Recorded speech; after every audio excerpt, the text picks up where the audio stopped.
Para continuar a programação do seminário Impacto da Reforma Tributária na Mesa dos Brasileiros, nesta quarta-feira, dia 3 de julho de 2024, convido ao palco a nutricionista e membro da Academy of Nutrition and Dietetics do Conselho Consultivo da Associação Nacional de Atenção ao Diabetes e da Sociedade Brasileira de Nutrição e Alimentação, Márcia Terra, e o professor de Economia de São Paulo, da Fundação Getúlio Vargas, Márcio Holland.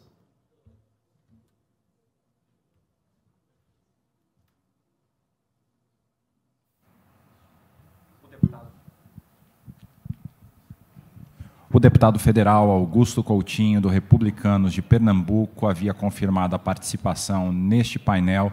No entanto, devido à reunião sobre a reforma tributária, da qual ele faz parte do grupo de trabalho, teve uma reunião nessa manhã convocada pelo presidente da Câmara, Arthur Lira.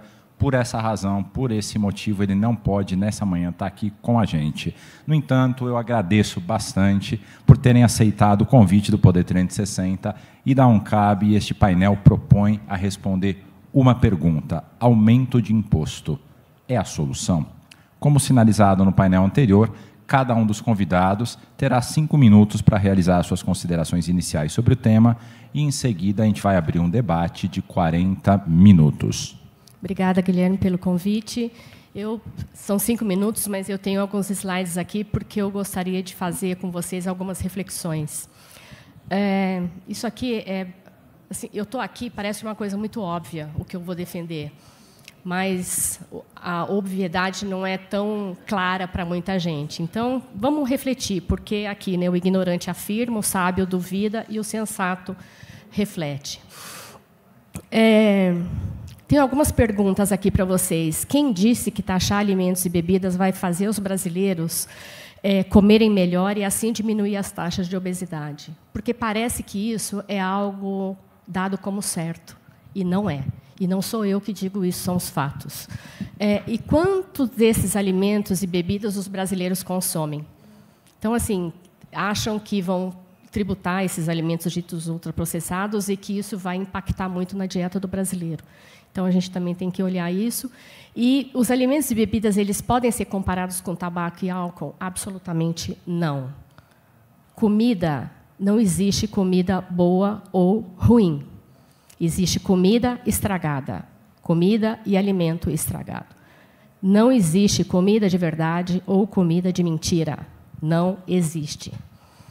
Ok? Isso aqui é uma notícia da semana passada que a OMS soltou de uma pesquisa da The Lancet mostrando que 1,8 bilhão de pessoas são inativas, não fazem atividade física. 1,8 bilhão, ok? E aí a gente vê essa notícia aqui, né? Assim, eu coloquei aquela notícia anterior porque se fala muito em obesidade. Eu sou nutricionista e aí se fala desse imposto, de tudo isso, dizendo que é para combater a obesidade, né? Só que não se fala de inatividade física. Não se fala em inatividade física. Então, assim, eu sei que o meu tempo é muito curto, mas eu tenho N estudos, já fiz N palestras mostrando que muitos cientistas, mais ativistas do que cientistas, na minha opinião, eles dizem que a obesidade é reflexo da industrialização dos alimentos. E eu digo que não é. E isso tem fatos, porque na segunda metade do século passado, a tecnologia explodiu, né? O tempo de tela explodiu. Então, assim, quando você fala de taxar, eu até brinco, eu falo, ninguém fala da Amazon, do Google, da Microsoft, da Apple, porque eles são, na verdade, os responsáveis por essa inatividade física. Então, o balanço energético ele é negativo. O que é o balanço energético? Quanto eu como, quanto eu gasto.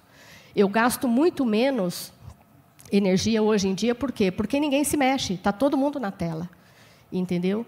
E aí, assim, e eu sempre falo isso, o Dornelas disse, né, sobre a gente ter orgulho da nossa indústria de alimentos. Eu sou nutricionista e eu me orgulho muito desse setor, porque Assim, aqui a gente não tem, né, essas multinacionais, mas a gente tem a indústria de alimentos e eu vejo que muita gente não tem orgulho dela. O brasileiro não tem orgulho da indústria de alimentos. Ele acha que é bacana consumir. Eu não tenho nada contra alimento natural, mas assim a industrialização de alimentos ela é de uma nobreza para combater a fome, assim, que é uma coisa que eu acho assim. Eu acho incrível estar aqui defendendo a não tributação de alimentos, porque é impensável alguém que defende isso, não consigo. Então, assim, essa tela mostra, também da semana passada, uma notícia falando que as famílias das classes D e E voltaram a consumir alimentos considerados, né, supérfluos. Porque, assim, não, salgadinho não pode comer, salsicha não pode comer. Aí eu mostro para vocês, assim, quantas vezes se come isso? Quantas vezes? Quantas vezes você come salsicha? Quantas vezes você comeu... Qual foi a última vez que você comeu uma coxinha? Então, assim, a frequência e a quantidade é que conta na alimentação. Entendeu? Então, e assim, quando as pessoas falam, por exemplo, até o açúcar, né, o açúcar de adição, tanto o sal quanto o açúcar, a maior contribuição dele é dentro de casa, porque é na adição. Entendeu? Então, não está no alimento, não está na bebida. E assim, essa volta dessas classes, né, menos favorecidas a consumir esses produtos é empoderamento, entendeu? É qualidade de vida, sim, porque é uma oportunidade. Esse tipo de produto ele tem uma simbologia dentro da dieta das pessoas e é impensável, é muito cruel você taxar um determinado alimento, e eu vou dizer para vocês depois que ultraprocessado, esse termo, ele está errado, ele não existe. Não existe. Não existe. A gente tem que pensar que todo tipo de alimento pode ser consumido numa dieta.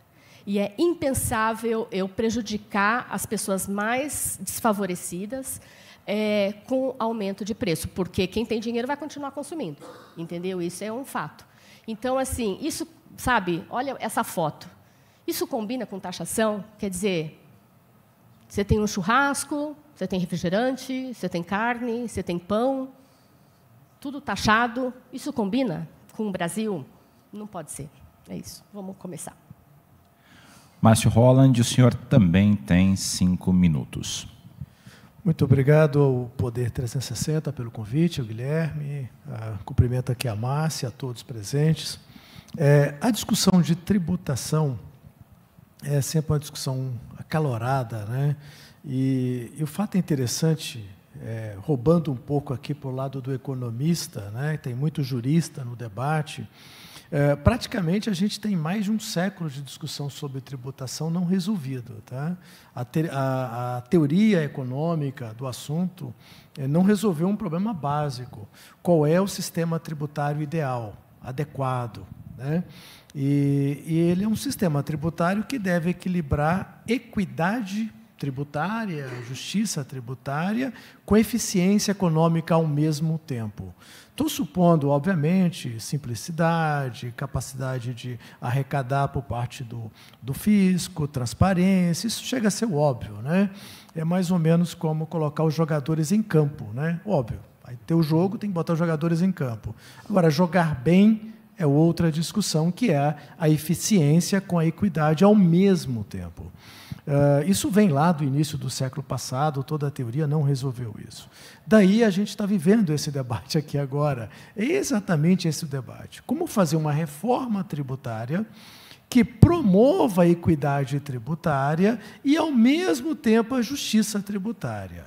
A teoria econômica não resolveu, fica aqui a meia-culpa nossa, do economista, e, na realidade, nós não vamos resolver, deixar muito claro. Por quê? O sistema tributário ele é um sistema baseado em tributação sobre consumo, sobre renda, patrimônio, folha, e todos eles, ao mesmo tempo, devem buscar isto, o que não é uma tarefa trivial. O assunto fica mais complexo ainda no Brasil. Estou tentando fazer o bullet points e organizando um pouco, porque o Brasil é um país de renda per capita média. Está preso na armadilha da renda per capita média, um termo do Banco Mundial para dizer que a gente não progrediu. A gente não deu salto de economia desenvolvida. Nós somos um país pobre, Vou traduzir para outra linguagem. Tá? Foi citado aqui, mais de 70 milhões de brasileiros hoje não têm segurança alimentar. Nós temos um dos piores índices de desigualdade social no mundo. Tá? E, ao mesmo tempo, nós temos sistema tributário altamente ineficiente, que gera má alocação dos fatores, em geral. Então, no caso do Brasil, a situação fica ainda mais complexa, porque o Estado precisa arrecadar e ele não consegue outro meio que não o meio do consumo, porque não temos renda para isso, não temos patrimônio para isso, tá? E a folha de salário já é bem tributada. Então, não sobrou mais ninguém, né? Não sobrou mais ninguém, vamos tributar o consumo. Aí, como já foi citado aqui, metade da carga tributária brasileira tem um peso no consumo. A tributação sobre o consumo é, por definição, regressiva, em si e por si. Não há meio termo quanto a isso. Tá? Você está tributando, digamos, igualmente os desiguais. Né? O peso do tributo sobre alimentos, carne, como foi muito citado aqui, pães e por aí vai, automóveis, ao consumidor pobre, é praticamente muito maior em relação à sua renda do que para alguém mais rico, relativamente à sua renda. Portanto, sendo o mesmo alíquota, regressivo. E aí, nós temos um problema de difícil solução num país pobre. Né? O problema mais incrível não se resolve só na tributação.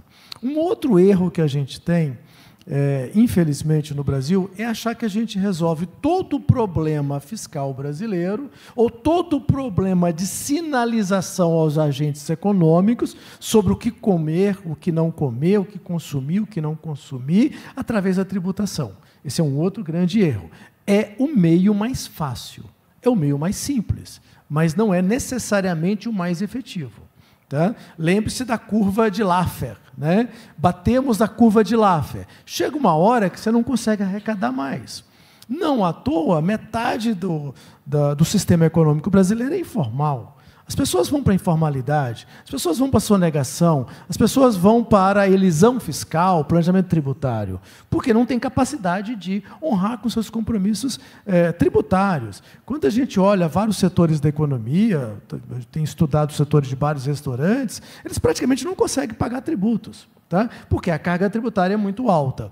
Então, a gente gera esses dilemas no Brasil e esquecemos. E, para finalizar, que existem outros meios de regular o sistema econômico. A própria regulação, regulamentações em geral, a educação, o treinamento, a qualificação de pessoas é fundamental nesse ecossistema, não somente a tributação. Obrigado, professor. Neste painel, as perguntas também serão direcionadas para cada convidado, que terá 3 minutos para a resposta. Mas se aterra em alguns dos seus artigos publicados, a senhora defendeu que tentar regular a alimentação das pessoas a partir de impostos é ineficaz. Quais são as deficiências desse modelo de taxação visando a inibir o consumo? Na verdade, não sou eu que acho isso, são os dados. Em 2017, eu fiz um levantamento e depois atualizei sobre todas as regiões e países que faziam essa tributação. Em nenhum deles aconteceu a redução da obesidade, dos números de obesidade. Em nenhum deles. Pode ter acontecido em alguns a diminuição de consumo, depois ele volta um pouquinho, tá? Ele volta. Então, assim, a venda diminui num primeiro impacto, depois volta. E, assim, né, os países mais famosos, México, Chile, Berkeley, na Califórnia, e vários outros países, em nenhum deles a tributação de alimentos impactou nos níveis de sobrepeso e obesidade. Impactou em 4 calorias no ano. Não impactou em nenhum deles. Então, assim, trazendo para Brasil, né? Então, a gente tem essa porcentagem de... o Bica estava falando, né? O Vitor sobre bebida, sobre refrigerante. A quantidade de... Não é só refrigerante, são bebidas açucaradas. É tudo. E aí as pessoas, esses ativistas que estão a favor da tributação, eles acham que estão tributando multinacional. Estão tributando a Ambev, a Coca-Cola, a Pepsi. Não, eles também estão tributando a maçãzinha, a tubaína, entendeu? Victor Bica trouxe um dado interessante, que são 140 fábricas espalhadas pelo país. É bastante coisa. Mas é isso, entendeu? Porque esses ativistas, eles têm uma coisa, né, com a big indústria, então tem que penalizar. Não é isso que vai acontecer. Não é isso que vai acontecer. Eu não conheço nada de economia, não é minha área, eu sou nutricionista, mas eu digo, a tributação não impacta na obesidade das pessoas.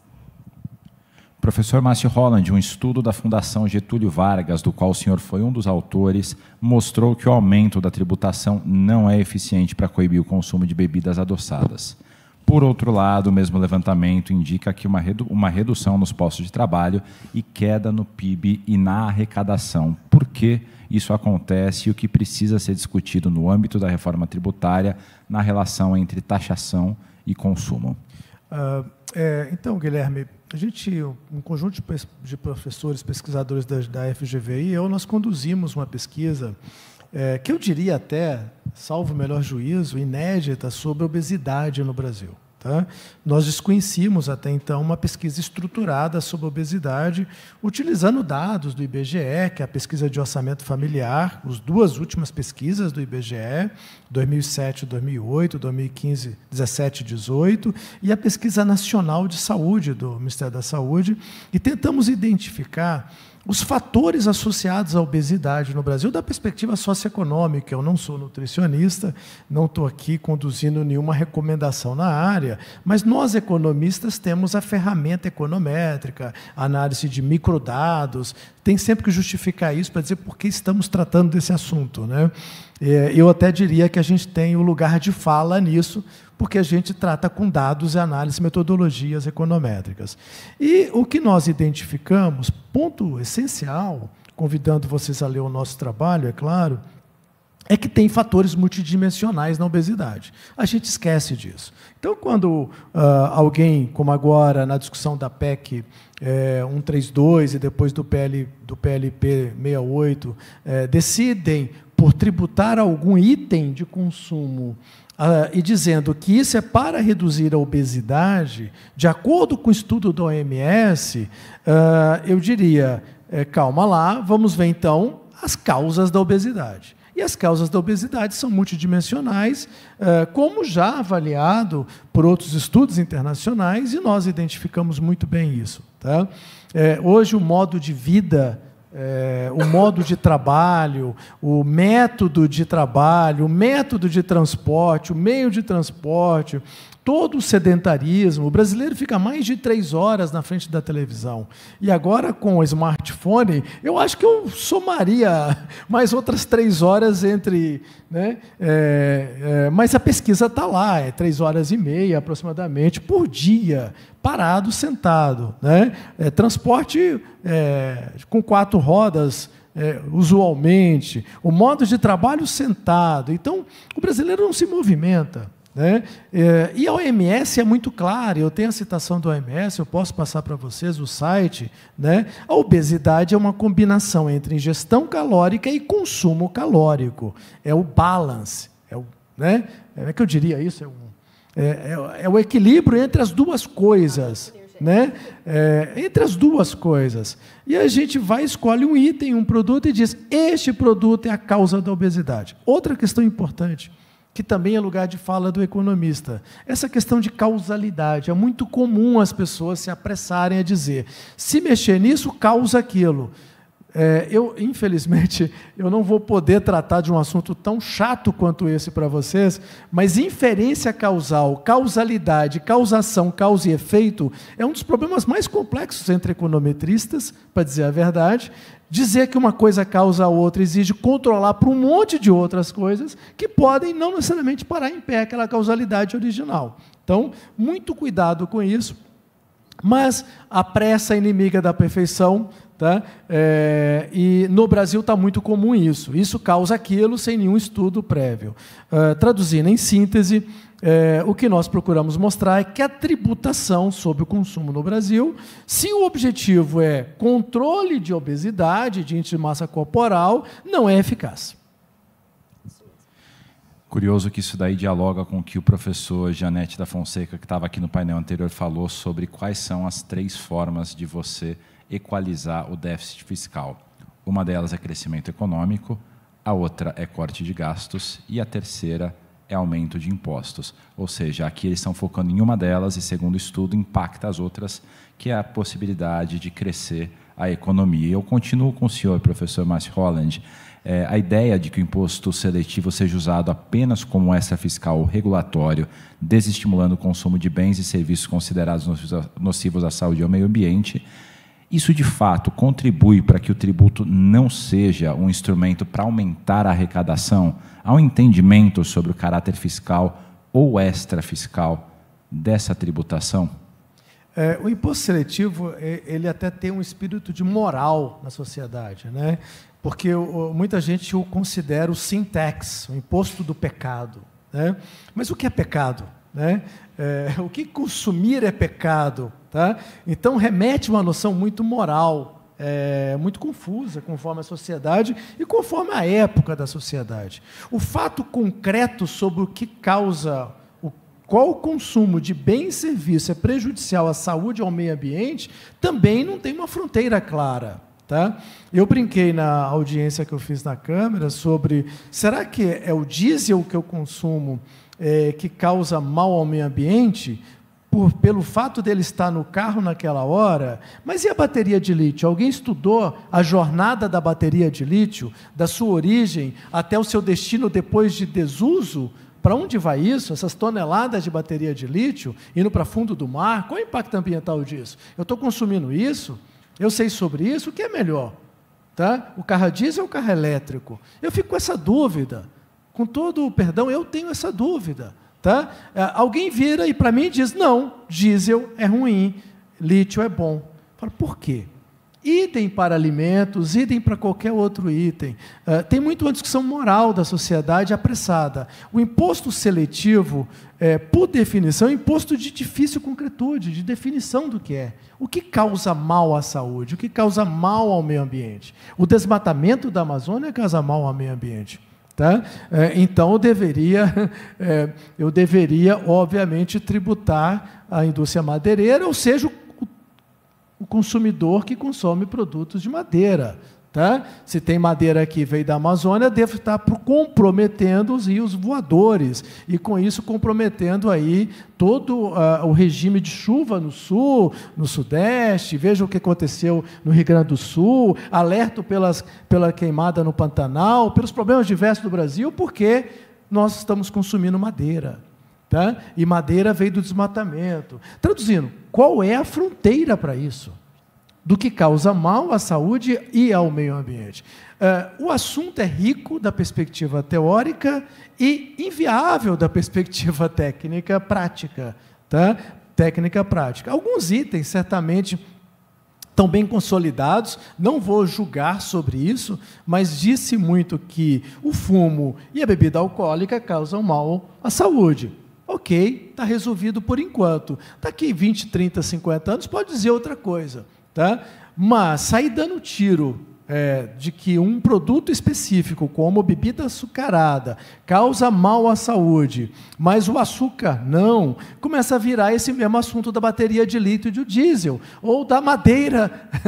Né? Eu estou sentado numa, estou começando a ficar com um problema sério de consciência, porque eu devo estar afetando aí os rios voadores. Tá?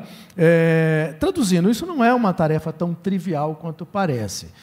Teoricamente é isso. O imposto seletivo, esse imposto do pecado, ele tem uma característica regulatória e extrafiscal.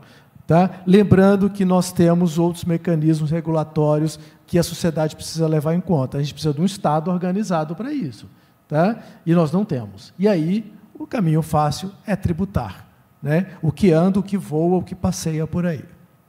Márcia Terra, a senhora citou alguns exemplos internacionais de países que aumentaram os impostos sobre determinados alimentos e cujo efeito foi nulo. Se eu bem me lembro, a senhora citou o México, o Chile e uma localidade dos Estados Unidos, Berkeley.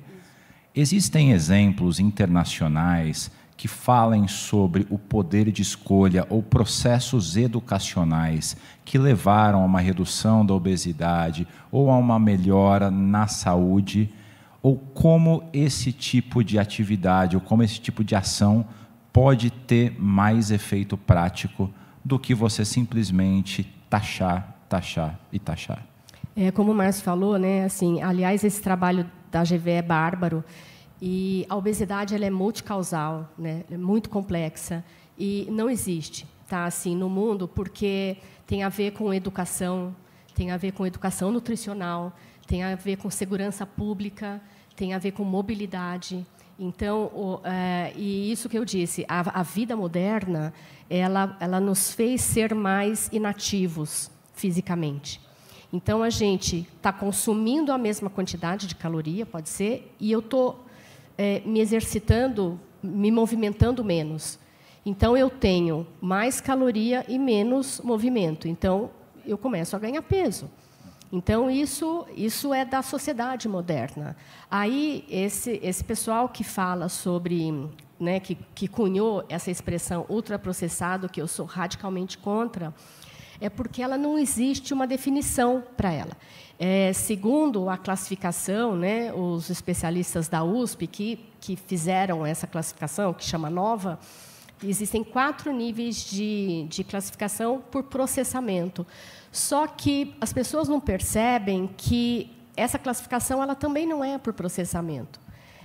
Ela é por ingrediente. Por exemplo, o açúcar... Eu vou dar um exemplo aqui. O açúcar, e assim, ela é política. O açúcar, dentro da cesta básica, ele não é taxado. Mas o açúcar dentro de uma bebida, e não só do refrigerante, do suco, do chá, líquido, o açúcar é tributado. Por quê? Porque nessas bebidas eu tenho algo que eu não ouvi falar hoje aqui. Eu tenho aditivo alimentar. Eu tenho um composto que é colocado dentro dessa bebida para conservar, para diluir, para ela melhorar a qualidade dela. Porque a definição de aditivo alimentar é sempre melhorar a qualidade do alimento ou da bebida. Ele não pode ser nutritivo, né, porque eu já vi críticas falando o aditivo alimentar não é nutritivo. Ele nem pode ser nutritivo. E ele não causa mal à saúde. Os aditivos alimentares foram aprovados como seguro para consumo pela Anvisa. E não só pela Anvisa, pela OMS, pela FAO, pelo grupo de especialistas que chama GECFA, pelo EFSA, que é a Comunidade Europeia, pelo FDA nos Estados Unidos, pela Saúde do Canadá, por Austrália, pelo mundo todo. Então, as pessoas me perguntam muito assim, Márcia, comer isso dá câncer? Eu falo, pelo amor de Deus, como que um alimento industrializado pode causar câncer em alguém? Esse conservante aqui, eu falo, não é possível. Não é possível, e eu não me conformo da Anvisa, até hoje, não ter se pronunciado em relação a isso, porque a classificação que eles dizem que o alimento é ultraprocessado é porque ele tem um aditivo. E, assim, por exemplo, eu faço um bolo de cenoura em casa, tá? Com um perfil nutricional X. Se eu tiver um bolo de cenoura industrializado com o mesmo perfil nutricional, só que esse bolo vai ser embalado e ele vai ter um conservante, porque ele vai ter um tempo de prateleira maior. Tá? Esse bolo que foi fabricado, ele é considerado, por eles, ultraprocessado. Ele não tem diferença alguma do bolo que eu fiz em casa. Aí, quem cunhou essa expressão diz assim, que ultraprocessado é sempre aquele alimento que tem um ingrediente que você não tem na tua cozinha. Oi?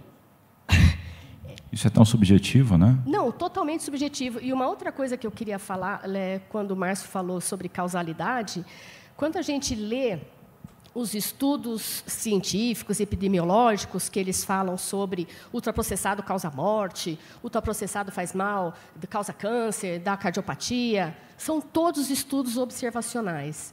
E o que é o estudo observacional? É um estudo que você tem uma qualidade muito baixa do resultado.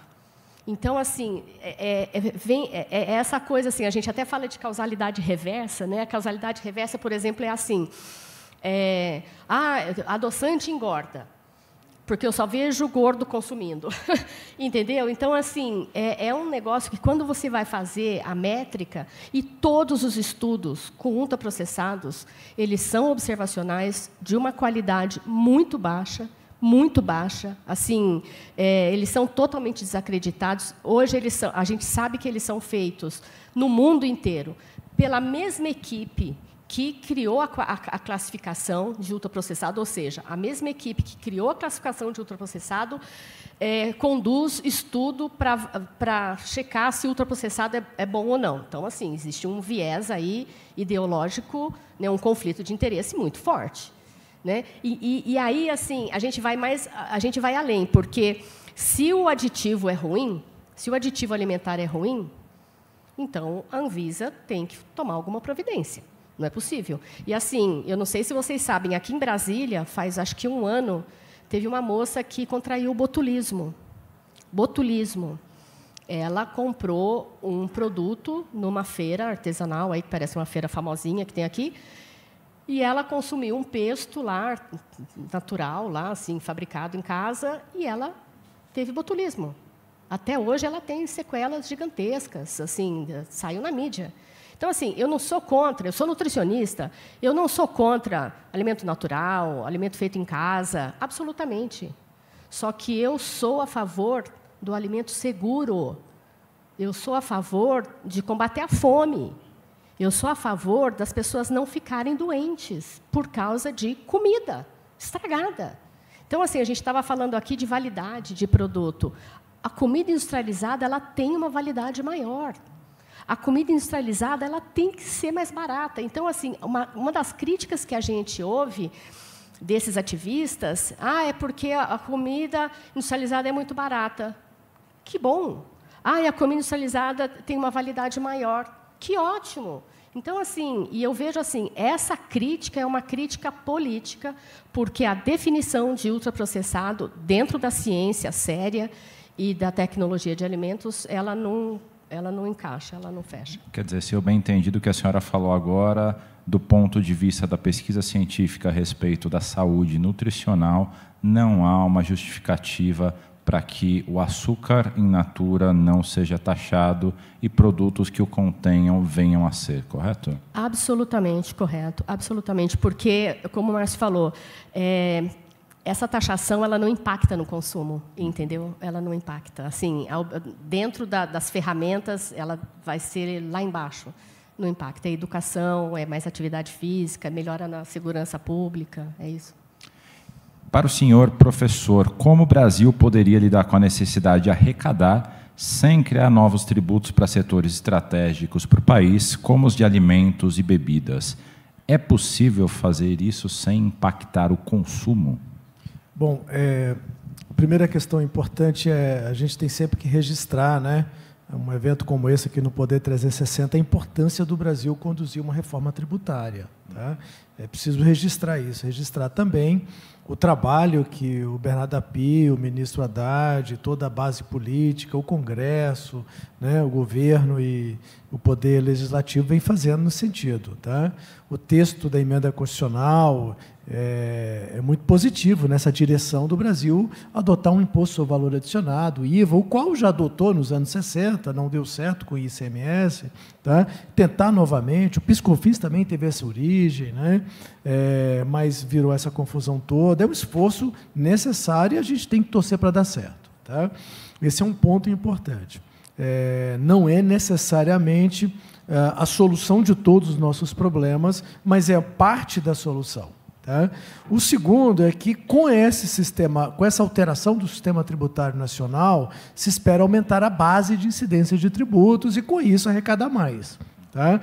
Distribuir um pouco mais a carga tributária, reduzir a carga tributária sobre a indústria, né? E redistribuir. A indústria contribui em torno de 20% da carga tributária no Brasil, mas o valor adicionado da indústria no valor adicionado total é de 12%, então é um descompasso, né? O peso da indústria na arrecadação é maior do que o peso dela na atividade econômica, né? Isso vai ajudar a aumentar, provavelmente, a carga tributária brasileira sem precisar onerar os mesmos. Essa é a expectativa também. Tá? Agora, nós temos um problema estrutural do financiamento do Estado brasileiro. Isso a gente esquece de falar. Tá? O Estado brasileiro está, obviamente, à beira de quebrar, porque não tem forma de financiamento que não seja aumentar a carga tributária ou aumentar a dívida pública. Tá? E esses dois caminhos estão fadados ao fracasso. O que o Brasil precisa passar é por um programa de consolidação fiscal baseado em corte de gastos, revisão de gastos, alteração na vinculação e indexação de diversos gastos, descontinuar vários programas e políticas públicas que não passam numa avaliação de efetividade, entre outros. E isso nós não estamos discutindo, porque isso é muito complicado, é muito custoso politicamente. Então, dado que o cobertor é curto, é mais ou menos assim, dado que a gente não quer aumentar o cobertor, tá, a gente procura tributar mais. Tá? Esta saída não é a saída do desenvolvimento do crescimento econômico brasileiro. Do ponto de vista político, aparentemente já bateu no teto com a devolução da MP que o governo fez para criar novas formas de tributação do PIS/COFINS depois da queda da desoneração. Exatamente. Então, é impossível você voltar-se a fazer ajuste fiscal baseado em tributação no Brasil. Acho que o ministro Haddad, no esforço extraordinário de buscar responsabilidade fiscal, entregar um Estado primário, acho que essa estratégia está equivocada. A estratégia correta, inclusive, muito bem documentada na literatura, é que o ajuste fiscal deve ser feito predominantemente por corte de gastos de forma contínua no tempo. Gastos de forma permanente, para você ter um equilíbrio fiscal permanente. E nós estamos olhando sempre para o lado da tributação. Então, a gente está dando um tiro no pé nesse sentido. Eu queria voltar rapidamente a dois pontos, duas informações. Tá? Dê uma olhada no nosso estudo, é uma propaganda, porque ali a gente faz uma avaliação do perfil de consumo da família brasileira e de modo de vida e de hábito da família brasileira a partir de dados públicos, POF, Pesquisa de Orçamento Familiar, Pesquisa Nacional da Saúde, e vocês vão observar algo interessante ali. Nós usamos técnicas sofisticadas de machine learning, de big data, essa coisa toda de inteligência artificial, para pegar big dados que tem essas pesquisas. Tá? E se vocês observarem, a diferença estatística de consumo de pessoas com IMC menores e maiores é insignificante. Índice de massa corporal ou perfil antropométrico, né? É estatisticamente igual. O que diferencia é o hábito de vida, de ir à academia, o tempo de exercício físico, isso os diferencia, uma pesquisa séria, com dados, entre outros. Outro dado interessante que pode interessar aqui, para esse debate de hoje, é que no total da ingestão calórica do brasileiro, tá? Quando eu olho na média geral, tá? Refrigerantes representam 1,2% da ingestão calórica do brasileiro. Tá? Bom, se 1,2% está causando obesidade, deve ser algo extraordinário, esse 1,2%. Deve ter um impacto multiplicador sobre o organismo, que aí a Márcia pode saber explicar.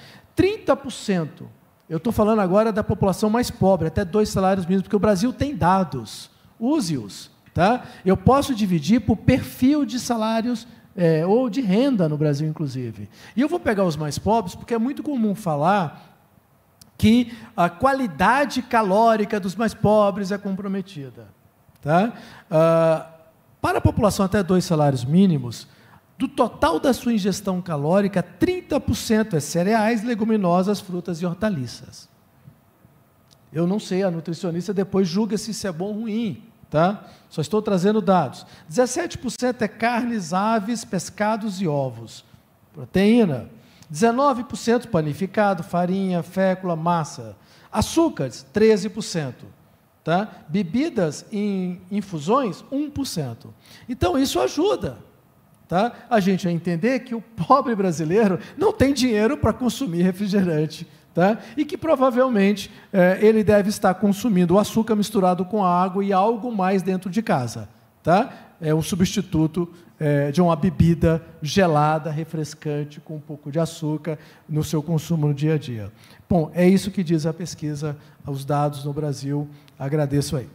Olha, só complementando, assim, só para dar uma ideia do que o Márcio falou, essa quantidade de refrigerante que você disse equivale, eu fiz a conta agora, em 22 calorias. O que são 22 calorias? Um quarto de uma maçã.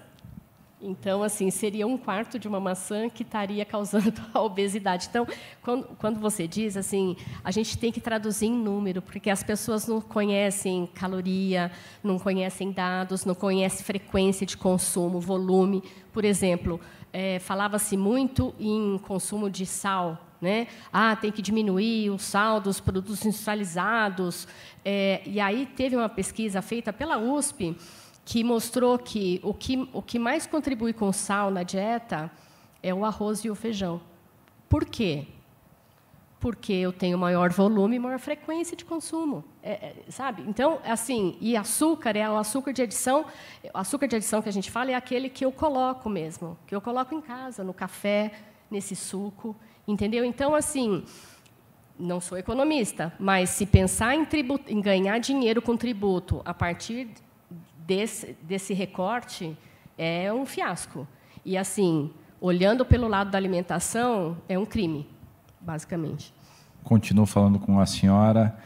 Na sua avaliação, como a reforma tributária pode contribuir para garantir o acesso da população a uma maior gama de alimentos e que fatores é preciso considerar para criar uma taxação que facilite uma alimentação diversificada e equilibrada? Bom, eu acredito que todos os alimentos e bebidas não deveriam ser tributados.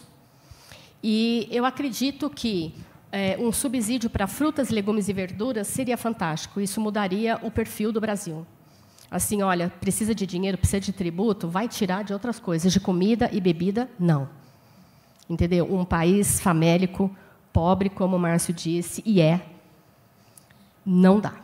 Então, assim, sou 100% contra a tributação de alimentos e bebidas e tem, sim, que dar um subsídio para aumentar o consumo de fruta, legume e verdura, maior acessibilidade e também, por exemplo, políticas públicas para aumentar a atividade física das pessoas.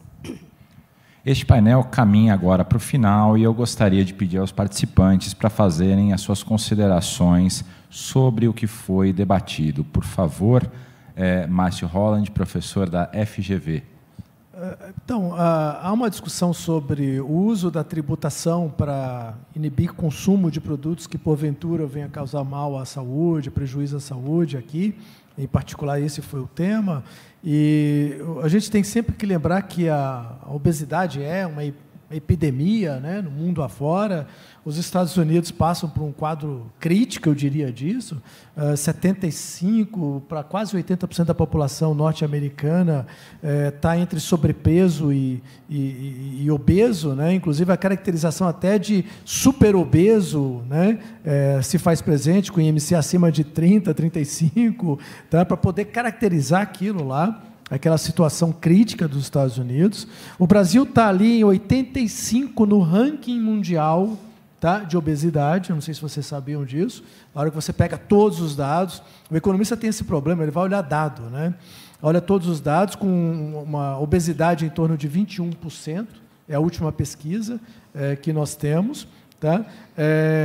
É diferente. Os países têm características de obesidade diferentes, porque tem modo de vida diferente, renda diferente, tá? Entre outros. Nós identificamos que a obesidade no Brasil está muito associada ao envelhecimento da população. O índice de massa corporal, tá? E o perfil antropométrico, tá? Ele cresce conforme a faixa de idade. tá? A gente vai batendo 40, 45, 50 anos, né? Vai começando a ter o sobrepeso adicional, tá? Entre outros, que é prejudicial, tá? Em risco à saúde e tudo mais. Note que essas informações todas estão trazendo um diagnóstico para uma solução. E eu não sei se é tributar por idade, tá? Eu não sei se é tributar por idade, porque quando eu olho para isso, eu falo, talvez eu tenha que tributar pela idade. Talvez as pessoas, a cada 10 anos, tenham que pagar mais tributos sobre o consumo. Tá? E aí vai começar a gerar uma colcha de retalho do sistema tributário nacional. Eu defendo a tese, tá, central aqui, que o Brasil precisa fazer uma consolidação fiscal baseada em corte de gastos permanentes. Tá? Eu defendo a tese de que não é só tributação que resolve problemas de inibir consumo de produtos prejudiciais à saúde e ao meio ambiente, mas é também regulamentação, regulação, entre outros, são vários temas. O documento nosso lista todos essas boas práticas internacionais que o Brasil pode adotar. Educação, sempre lembrar, né? Educação é essencial. Tá? Não custa lembrar que a educação é a alma do negócio desse país, não vamos fazer o atalho que não vai dar certo, entre outros. Tá? E aqui também nós mostramos que a tributação sobre bebidas açucaradas, na forma como é colocado pelo PLP 68, tá?